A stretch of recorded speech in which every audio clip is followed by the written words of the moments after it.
Boa noite. Nós somos alunos da Universidade Aberta de Alagoas, a UFAL. Estamos aqui para apresentar mais uma atividade ao professor Rodrigo Gomes Leite, da disciplina de Ciência Política. Eu sou Cátia Maria de Souza. E eu sou Maria Helena Rodrigues Mota da Silva. O nosso trabalho é relacionado com a leitura do livro de José Carlos Reis, As Identidades do Brasil, de Varnhagen FHC, do capítulo que fala sobre os anos 50 com Nelson Werneck Sodré, o sonho da emancipação e da autonomia nacionais, e o capítulo dos anos 60, Caio Prado Júnior, com a reconstrução crítica do sonho de emancipação e autonomia nacionais, falando um pouco do pensamento de Nelson Sodré, Werneck Sodré, mas contextualizando o seu pensamento dentro do contexto marxista dos anos 50. Ele é o teórico do Partido Comunista Brasileiro mais evidente. Nesse sentido, está ligado à tradição do redescobrimento do Brasil. E em 1922, na Semana de Arte Moderna, com o pensamento já valorizando o tupi, o Partido Comunista também traz uma valorização do negro e escravo e do branco operário para a nossa identidade. Então, emergiram aí as classes médias, a pequena burguesia, a população urbana cresceu, transformando a vida cultural, e a industrialização avançou, criando novos sujeitos sociais, consolidando as relações de produção capitalista, de acordo com Yanni. Porém, desse período, entre 1922 a 1964, o marxismo foi a teoria social que deu uma voz vigorosa, através do Partido Comunista Brasileiro, ao chamado povo brasileiro. E o marxismo brasileiro, em 1922, marxista-leninismo e soviético, dogmático em sua essência, e encontrou um ambiente também dominado pelo pensamento positivista e pelo catolicismo exacerbado, também dogmático. Então, dentro dessa perspectiva, Quanto Moraes, apesar do seu dogmatismo, os intelectuais brasileiros, eles deram uma contribuição muito melhor do que os intelectuais das classes dominantes liberais e culturalistas, esses intelectuais marxistas desse período. Apesar de toda a sistematização e dogmatismo, eles vão trazer essa perspectiva. Moraes divide a história da consciência marxista no Brasil em três fases. A primeira, da etapa dogmática, pré-crítica, marxista-leninista, que vai de 1920 a 1940. A segunda etapa, fase de automatização teórica, de 1940 a 60, e a terceira etapa de revisão crítica. Nessa análise percebe-se que Nelson Werneck está mais para a primeira fase e Caio para a terceira fase, Caio Prado Júnior. Sodré é mais pioneiro do que teoricamente autônomo. Caio tende a ser materialista dialético, porém sem perder a ideia funcionalista. Aí, nesse sentido, Caio Prado pertenceria à segunda fase, tendendo para a terceira fase. Foi sempre inadaptado ao Partido Comunista Brasileiro, e a análise de Caio é pós-1964, segundo Mantega.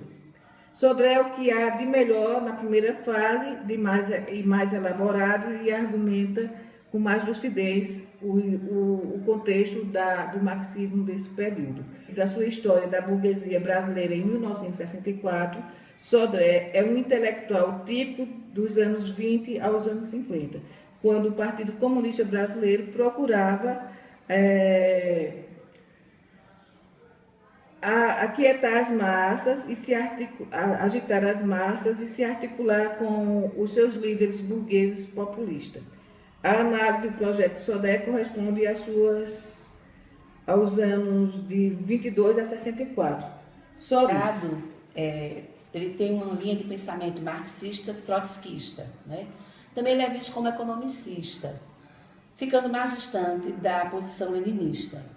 Nesse sentido, ele rejeita a análise de um passado brasileiro ligado à Primeira Internacional, mencionado por Sodré, onde vai dar ênfase ao processo histórico da colonização, como se esse contexto da colonização fosse naturalmente a parte de um todo.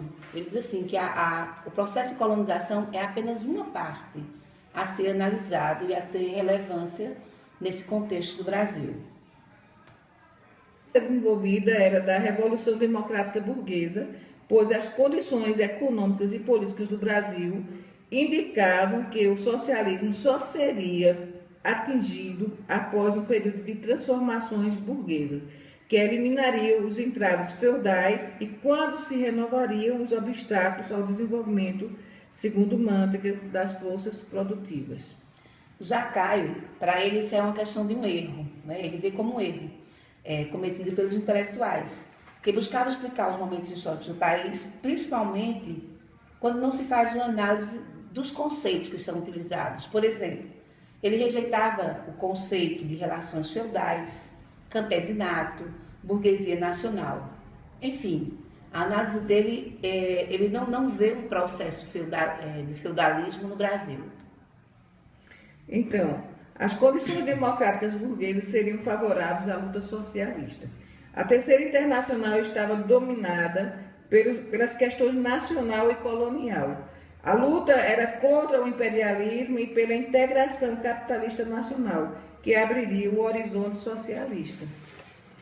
E nesse sentido, para Sodré, a sociedade brasileira do início do século XX seria semicolonial e semifeudal, sob o domínio do latifúndio e do imperialismo, resistindo ao avanço das forças produtivas e da nação reivindicada pela burguesia brasileira e pelo povo, segundo Mantega. Já Caio, ele analisa que, nesse pensamento do processo histórico do Brasil, ele afirma que a relação de produção que ocorria no Brasil e que ocorreu sempre foi capitalista, né? Dando ênfase a uma análise teórica e histórica. Nesse sentido, a relação de produção no campo brasileiro, ele diz, não se constitui feudal, haja vista ser uma relação assalariada com uma remuneração inata. Ou seja, o trabalhador do campo, ele não reivindica a terra, ele reivindica melhores condições do trabalho e do salário. Em teoria marxista por Sodré, será considerado por muitos de seus críticos como muito precário. No entanto, para ele, houve um feudalismo no Brasil, em vastas áreas, que conviveu com o escravismo litorâneo. Tanto no Brasil colonial como no independente, relações de produções feudais conviveram e sucederam ao escravismo. Ele vê como um erro cometido pelos intelectuais, que buscavam explicar os momentos históricos do país, principalmente quando não se faz uma análise dos conceitos que são utilizados. Por exemplo, ele rejeitava o conceito de relações feudais, campesinato, burguesia nacional. Enfim, a análise dele, ele não vê um processo de feudalismo no Brasil. Para eles, os bandeirantes são como bandos medievais. As relações feudais dominaram a questão da quase totalidade da extensão territorial colonial e a servidão é ainda um espetáculo atual no Brasil, segundo o seu pensamento. A utopia que sustenta a análise do Brasil, feito por Caio Prado, é de solidariedade socialista, de desenvolvimento de todos os povos, em uma singularidade, com a soberania, desenvolvendo-se e ajudando-se mutuamente, sem exploração recíproca. Desta forma, podemos perceber que a visão de Caio Prado Júnior é extremamente otimista, de uma transformação sem uma violência.